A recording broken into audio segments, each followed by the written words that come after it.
Chapter 3 સંખ્યા સાથે રમત એના વિશે આપણે અભ્યાસ કરીશું. તો અગાઉના વિડિયો લેક્ચરમાં આપણે સ્વાધ્યાય 3.5 ના 7મા દાખલા સુધી અભ્યાસ કરી ગયા હતા.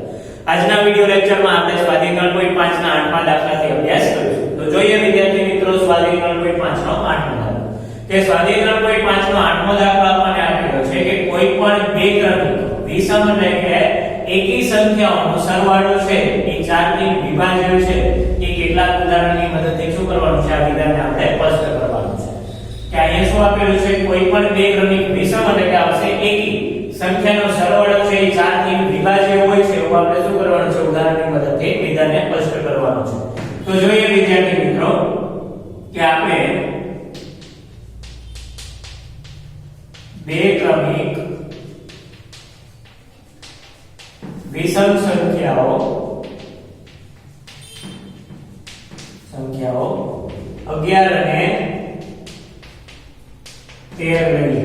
કે બે ક્રમિક વિષમ સંખ્યાઓ આપણે 11 અને 13 લઈએ છીએ. તો હવે એનો સરવાળો લઈએ કે જુઓ 11 + 13. તો 11 + 13 કરશો એટલે કેટલા આવશે 24. અને 24 ને આપણે 4 વડે ભાગીએ તો 24 ભાગ્યા 4. તો 24 ભાગ્યા 4 કરશો એટલે 4 * 6 24 થશે. એટલે કે 24 ભાગ્યા 4 કરતા આપણને જવાબ મળે છે 6. એટલે કે બે ક્રમિક વિષમ સંખ્યાનો સરવાળો છે એ 4 વડે શું થઈ જાય છે વિભાજ્ય છે. હજી એક ઉદાહરણ લઈને આપણે જોઈએ તો આપણે બે ક્રમિક વિષમ સંખ્યાઓ 29 અને 31 લઈએ. તો 29 અને 31 લઈએ તો એનો આપણે સરવાળો કરીએ તો જુઓ 29 + 31. તો 29 + 31 કરશું એટલે જવાબ આપણને શું મળશે 60. અને 60 ને આપણે 4 વડે ભાગીએ તો 60/4. એટલે કે 60/4 કરતા આપણને જવાબ શું મળે છે તો 15. તો અહીંયા કોઈ પણ બે ક્રમિક વિષમ સંખ્યાઓ લઈ અને એનો સરવાળો કરવામાં આવે તો એનો સરવાળો છે હંમેશા શું થશે 4 થી વિભાજ્ય થાય છે. તો આપણને ઉદાહરણ પરથી આપણે કહી શકીએ કે આ કોઈ પણ બે ક્રમિક વિષમ એટલે કે એકી સંખ્યાનો સરવાળો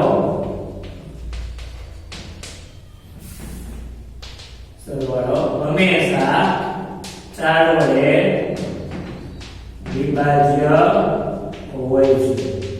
કે કોઈ પણ બે ક્રમિક વિષમ એટલે કે એકી સંખ્યાનો સરવાળો છે હંમેશા શું હોય છે 4 વડે વિભાજ્ય હોય છે. ત્યારબાદ નવમો દાખલો આપણને આપેલો છે કે નીચેનામાંથી કઈ સંખ્યાઓમાં અવિભાજ્ય અવયવો કયા છે તે આપણે કહેવાનું છે. અહીં પહેલો દાખલો આપણને આપેલો છે 24 = 2 × 3 × 4. તો 2 3 6 અને 6 24. તો અહીં 4 છે એ અવિભાજ્ય અવયવ નથી. એટલે કે અહીં 4 એ અવિભાજ્ય અવયવ નથી. અવિભાજ્ય અવયવ નથી કેમ તો 4 = 2 × 2 થશે એટલે કે 4 એ અવિભાજ્ય અવયવ નથી. એટલે કે અવિભાજ્ય અવયવીકરણ થયું નથી. અવિભાજ્ય અવયવીકરણ થયું નથી. જો બધા જ અવિભાજ્ય અવયવ આપેલા હોત તો એ અવિભાજ્ય અવયવીકરણ થયું છે. પરંતુ અહીં 4 છે એ અવિભાજ્ય અવયવ નથી એટલા માટે અવિભાજ્ય અવયવીકરણ થયું નથી. ત્યારબાદ બીજો દાખલો આપણને આપેલો છે 56 = 7 × 2 × 2. 7 × 14 = 28 28 × 6. તો અહીં 2 અને 7 બંને કેવા છે અવિભાજ્ય અવયવ છે. એટલે કે અહીં 2 અને 7 બંને અવિભાજ્ય અવયવો છે. એ બંને કેવા છે અવિભાજ્ય અવયવો છે. તો અવિભાજ્ય અવયવો હોવાથી અવિભાજ્ય અવયવીકરણ થયું છે. કે અવિભાજ્ય અવયવીકરણ થયું છે. એટલે કે બધા જ કેવા આપેલા છે અવિભાજ્ય અવયવ આપેલા છે. તો એની ઉપરથી આપણે કહી શકીએ કે અવિભાજ્ય અવયવીકરણ ત્યારબાદ 70 આપેલું છે તો 70 બરાબર આપણને આપેલું 2 * 5 * 7 તો 2 × 5 = 10 10 * 7 તો આ 2 5 અને 7 ત્રણેય કેવા છે અવિભાજ્ય અવયવો છે તો એના ઉપરથી કહી શકીએ કે અહીંયા શું થયેલું છે તો અવિભાજ્ય અવિકરણ થયેલું છે એટલે કે અહીં 2 5 અને 7 અવિભાજ્ય અવયવો છે અવિભાજ્ય અવયવો છે એટલે કે અવિભાજ્ય અવયવો છે તો એના ઉપરથી કહી શકીએ કે અવિભાજ્ય અવયવીકરણ થયેલું છે અવિભાજ્ય અવયવીકરણ થયું છે જો કોઈ પણ એક અવિભાજ્ય અવયવ ન હોય તો એના ઉપરથી કહી શકીએ કે અવિભાજ્ય અવયવીકરણ થયું નથી કારણ ચાર હતો તો ચાર અવિભાજ્ય અવયવ નહોતો એના ઉપરથી આપણે કહી શકીએ કે અવિભાજ્ય અવયવીકરણ થયું નથી જો બધા જ અવિભાજ્ય અવયવ હોય તો એના ઉપરથી આપણે કહી શકીએ કે અવિભાજ્ય અવયવીકરણ થયું છે ત્યારબાદ ચોથો દાખલો આપણને આપેલો છે કે 54 બરાબર 2 * 3 * 9 તો જોઈએ આપણે કે 2 × 6 ને 6 * 9 = 54 પણ 9 એ અવિભાજ્ય અવયવ નથી એટલે કે અહીં 9 એ અવિભાજ્ય અવયવ નથી એટલે કે 9 અવિભાજ્ય અવયવ નથી એટલે કે 9 બરાબર શું થશે 3 * 3 એટલે કે 9 એ અવિભાજ્ય અવયવ નથી એના ઉપરથી આપણે કહી શકીએ કે અવિભાજ્ય અવયવીકરણ થયું નથી અવિભાજ્ય અવયવીકરણ થયું નથી તેના ઉપરથી આપણે કહી શકીએ કે અવિભાજ્ય અવયવીકરણ છે એ અવિભાજ્ય અવયવીકરણ થયું નથી કારણ કે 9 એ કેવો છે અવિભાજ્ય અવયવ નથી એટલે આના ઉપરથી આપણે કહી શકીએ કે અવિભાજ્ય અવયવીકરણ થયું નથી જો બધા જ અવિભાજ્ય અવયવ હોય તો અવિભાજ્ય અવયવીકરણ થયું છે અને જો કોઈ પણ એક અવિભાજ્ય અવયવ ન હોય તો એના ઉપરથી આપણે કહી શકીએ કે અવિભાજ્ય અવયવીકરણ થયું નથી ત્યારબાદ 10મો દાખલો જોઈએ તો આપણને આપેલું છે કે 25110 એ 45 થી વિભાજ્ય છે કે નહીં તે નક્કી કરો કે અહીં આપણને સંખ્યા આપેલી છે 25110 તો આપણે જાણીએ છીએ કે જો સંખ્યા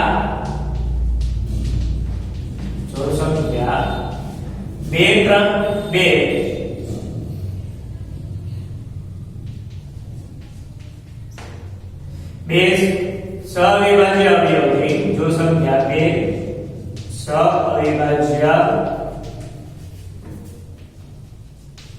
અવયવથી વિભાજ્ય હોય તો તેના ગુણાકારથી પણ સંખ્યા વિભાજ્ય હોય કે આપણે જાણીએ છીએ કે આગળ આપણે માહિતી મેળવી એમાં માહિતીમાં આપણે માહિતી મેળવી હતી કે જો સંખ્યા 2 સઅવિભાજ્ય અવયવથી વિભાજ્ય હોય અથવા તો 2 અવિભાજ્ય સંખ્યાથી વિભાજ્ય હોય તો તેના ગુણાકારથી પણ તે સંખ્યા શું હોય છે વિભાજ્ય હોય છે તો અહીંયા આપણે જોઈએ અહીંયા આવશે સંખ્યા આવે કે જો સંખ્યા 2 સઅવિભાજ્ય સંખ્યાથી વિભાજ્ય હોય તો તેના ગુણાકારથી પણ સંખ્યા શું હોય છે વિભાજ્ય હોય છે તો અહીંયા આપણને જોઈએ તો 45 આપેલું છે તો 45 આ થશે 5 * 9 = 45 તો 5 અને 9 બંને કેવી સંખ્યા છે સઅવિભાજ્ય સંખ્યા છે કે સઅવિભાજ્ય સંખ્યા કોને કહેવાય કે જે બે સંખ્યામાં એક સિવાય કોઈ બીજો સામાન્ય અવયવ ન મળે તો એ બંને સંખ્યાને કેવી કહેવાય સઅવિભાજ્ય સંખ્યા તો અહીંયા 5 અને 9 માં એક સિવાય કોઈ બીજો સામાન્ય અવયવ મળશે નહીં એટલે 5 અને 9 કેવી થશે સઅવિભાજ્ય સંખ્યા એટલે કે 5 અને 9 અહીં 5 અને 9 સવિભાજ્ય સંખ્યાઓ છે સવિભાજ્ય સંખ્યા છે જો 5 અને 9 વડે વિભાજ્ય હોય તો એ સંખ્યા 45 વડે પણ વિભાજ્ય થાય તો પહેલા તો આપણે 5 વડે લઈએ તો સંખ્યા કેટલી આપેલી છે 25110 માં એકમનો અંક તો એકમનો અંક અહીં શું છે 0 છે તો આપણે 5 ની વિભાજ્યતા નીચે આવી જાણી છે કે જો સંખ્યાના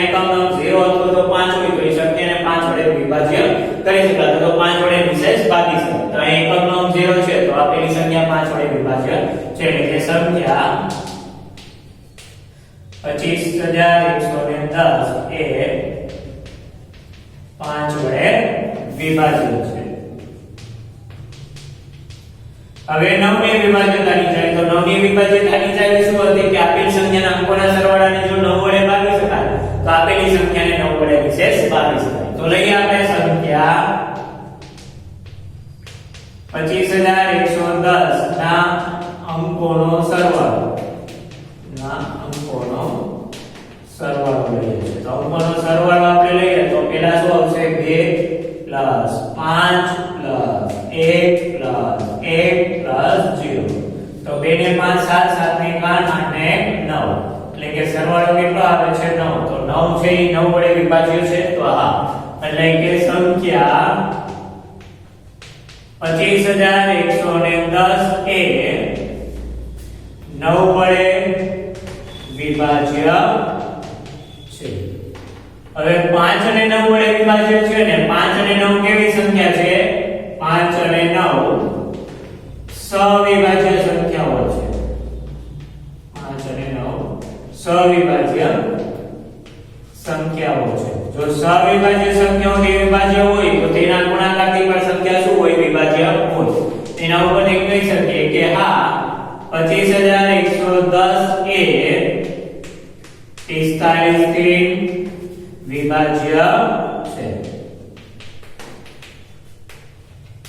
કે 5 અને 9 સવિભાજ્ય અવયવથી 25110 છે એ વિભાજ્ય છે તો એના ગુણાકારથી પણ આ સંખ્યા શું હોય વિભાજ્ય હોય. તો એનો ગુણાકાર કેટલો થશે 5 × 9 એટલે આવશે 45.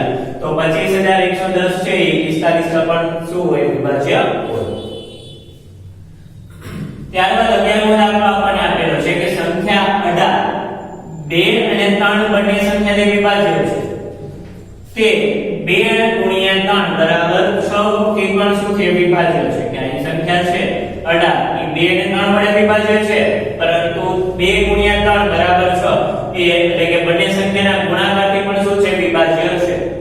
એ જ પ્રમાણે એક સંખ્યા 4 અને 6 બંને સંખ્યાને વિભાજ્ય છે. શું આપણે કહી શકીએ કે તે સંખ્યા 4 × 6 એટલે કે 4 * 24 24 થી પણ વિભાજ્ય હશે. અને જો નહીં હોય તો તમારા જવાબને ચકાસવા માટે એક ઉદાહરણ આપો કે આપણે જાણીએ છીએ કે આપેલી સંખ્યા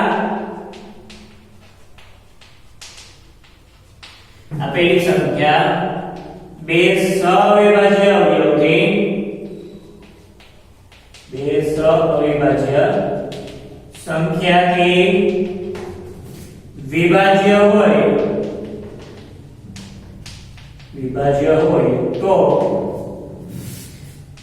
તો તે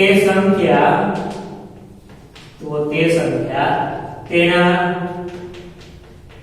ગુણાકારથી પણ વિભાજ્ય હોય. કે આપણે જાણીએ કે જો આપેલી સંખ્યા છે 2 સવિભાજ્ય સંખ્યાથી વિભાજ્ય હોય તો તે સંખ્યા તેના ગુણાકારથી પણ શું હોય વિભાજ્ય હોય. કે અહીં 2 અને 3 છે એ સવિભાજ્ય સંખ્યા છે તો એ તેથી આપેલી સંખ્યા 18 છે 2 × 3 એટલે કે 6 થી પણ શું છે વિભાજ્ય છે. કે અહીં 2 અને 3 સવિભાજ્ય સંખ્યાઓ છે.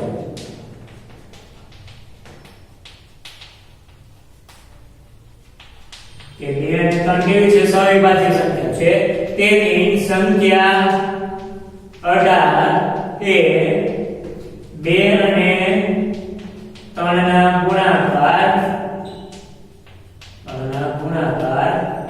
6 થી પણ વિભાજ્ય છે. કે અહીં 2 અને 3 કેવી છે સવિભાજ્ય સંખ્યા છે. તેથી 2 અને 3 ના ગુણાકાર એટલે કે 6 થી પણ આપેલી સંખ્યા કેવી છે વિભાજ્ય છે. અહીંયા આપણને આપેલું છે 4 અને 6 તો 4 અને 6 સવિભાજ્ય સંખ્યા નથી કારણ કે બંનેમાં એક સિવાય બીજો એક સામાન્ય અવયવ મળે છે. આમાં 2 4 આવશે આમાં 2 3 6 એટલે કે એક સિવાયનો બીજો સામાન્ય અવયવ આપણને 2 મળશે. એટલે કે એક સિવાયનો જો બીજો સામાન્ય અવયવ મળે તો એ બંને સંખ્યા સવિભાજ્ય સંખ્યા નથી. તો આમાં એક સિવાય બીજો સામાન્ય અવયવ મળે છે એટલા માટે 4 અને 6 કેવી છે સવિભાજ્ય સંખ્યા નથી. એટલે કે અહીં 4 4 અને 6 અવિભાજ્ય સંખ્યા નથી. અવિભાજ્ય સંખ્યા નથી એટલે કે સવિભાજ્ય સંખ્યા નથી તો એનો ગુણાકાર છે એ 24 વડે પણ વિભાજ્ય નહીં હોય એટલે કે તેથી સંખ્યાને 4 અને 6 ના ગુણાકાર 24 વડે પણ વિભાજ્ય ન હોય કે અહીંયા 4 અને 6 જો સવિભાજ્ય સંખ્યા નથી તો એનો ગુણાકાર 4 ગુણ્યા 6 કરીએ તો એનો ગુણાકાર 24 મળશે તો 24 વડે પણ વિભાજ્ય ન હોય કારણ કે આ બંને જો સવિભાજ્ય સંખ્યા ન હોય તો એના ગુણાકારથી જે બનતી સંખ્યા છે તે સંખ્યા વડે આપેલી સંખ્યા વિભાજ્ય ન હોય. તો અહીં ઉદાહરણ લઈને આપણે જોઈએ કે બીજી સંખ્યા 36 એ 4 અને 6 એમ બંને વડે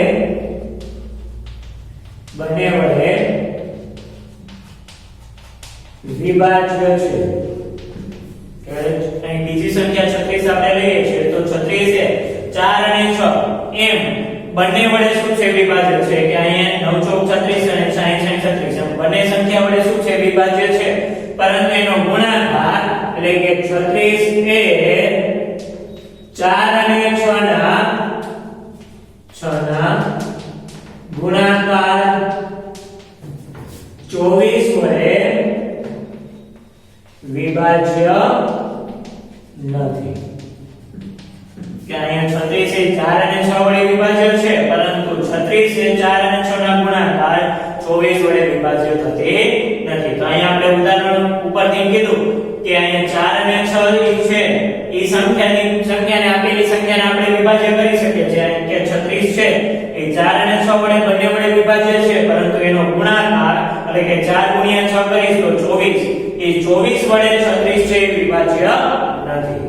તો અહીંયા આપણે 11મો દાખલો પૂર્ણ કર્યો ત્યારબાદ જોઈએ 12મો દાખલો. તો 12મો દાખલો આપણને આપેલો છે કે શું 4 જુદા જુદા અવિભાજ્ય અવયવોમાંથી સૌથી નાનામાં નાની સંખ્યા શું છે? શું તમે મને ઓળખી શકો છો? તો આપણે અહીં શું શોધવાનું છે કે સૌથી નાનામાં નાની સંખ્યા શોધવાની છે. અહીં સૌથી નાનામાં નાની સંખ્યા શોધવાની છે કે અહીંયા આપણે શું કરવાનું છે સૌથી નાનામાં નાની સંખ્યા શોધવાનું છે. તો 4 બિન સૌથી નાનામાં નાની અવિભાજ્ય સંખ્યાઓ કઈ કઈ થશે? તો જોઈએ આપણે સૌથી નાનામાં નાની 4 બિન અવિભાજ્ય સંખ્યાઓ 4 બિન અવિભાજ્ય સંખ્યાઓ 2 3 5 અને 7 છે કે સૌથી નાનામાં નાની 4 બિન અવિભાજ્ય સંખ્યાઓ કઈ છે? તો જ્યાંથી અવિભાજ્ય સંખ્યાઓની શરૂઆત થતી હોય એ શું થશે? સૌથી નાની અવિભાજ્ય સંખ્યાઓ. તો 2 થી સૌથી નાની અવિભાજ્ય સંખ્યાની શરૂઆત થાય છે કારણ કે અવિભાજ્ય સંખ્યા 2 છે એ સૌથી નાની અવિભાજ્ય સંખ્યા છે એટલે કે ત્યાંથી અવિભાજ્ય સંખ્યાઓની શરૂઆત થશે. 2 3 5 અને 7 છે એ સૌથી નાની અવિભાજ્ય સંખ્યાઓ છે. ત્યારબાદ આપણે જોઈએ તો 4 બિન સૌથી નાનામાં નાની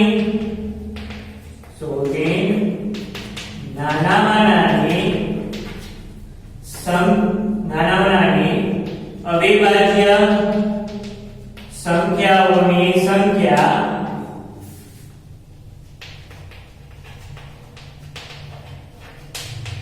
એટલે કે 4 બિન સૌથી નાનામાં નાની અવિભાજ્ય સંખ્યાઓની સંખ્યા આપણે જોઈએ તો આવશે 2 ગુણ્યા 3 ગુણ્યા 5 ગુણ્યા 7 બરાબર. એટલે સંખ્યાવાળી સંખ્યા કે 4 બિન સૌથી નાનામાં નાની અવિભાજ્ય સંખ્યાઓની સંખ્યા આપણે જોઈએ તો શું આવશે 2 ગુણ્યા 3 ગુણ્યા 5 ગુણ્યા 7. તો 2 ગુણ્યા 3 એટલે કેટલા આવશે 6 ગુણ્યા 5 ગુણ્યા 7 તો 6 5 ને 30 30 30 ગુણ્યા 7 તો 7 તેરીને 21 અને 0 નો 0 તો સૌથી નાની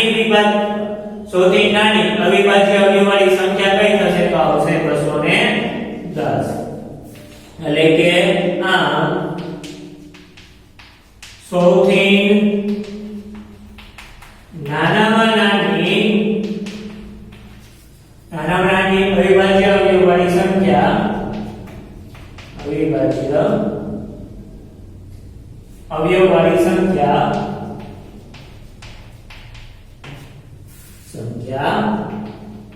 210 છે કે આમ શું થશે સૌથી નાનામાં નાની અવિભાજ્ય અવયવવાળી સંખ્યા કઈ થશે 210 કારણ કે આપણે સૌથી નાનામાં નાની અવિભાજ્ય અવયવવાળી સંખ્યા શોધવાની હતી એટલે કે સૌથી નાનામાં નાની 4 બિન અવિભાજ્ય સંખ્યાઓ કઈ થશે કે જ્યાંથી અવિભાજ્ય સંખ્યાઓની શરૂઆત થશે એ 4 બિન અવિભાજ્ય સંખ્યાઓ થશે આવશે 2 3 5 અને 7 તો 4 બિન સૌથી નાનામાં નાની અવિભાજ્ય સંખ્યાઓની સંખ્યા કઈ થશે તો આવશે 2 ગુણ્યા 3 ગુણ્યા 5 ગુણ્યા 7 એટલે 2 3 6 ગુણ્યા 5 ગુણ્યા 7 6 5 30 ગુણ્યા 7 એટલે 7 તેરી 21 ગુણ્યા આ 0 નો 0 એમને મૂકેલા આવશે 210 તો આમ સૌથી નાનામાં નાની અવિભાજ્ય અવયવવાળી સંખ્યા કઈ છે 210 તો અહીંયા આપણે સ્વાધ્યાય 3.5 પૂર્ણ કરીએ છીએ આવતા વિડિયો લેક્ચરમાં આપણે આગળના સ્વાધ્યાયનો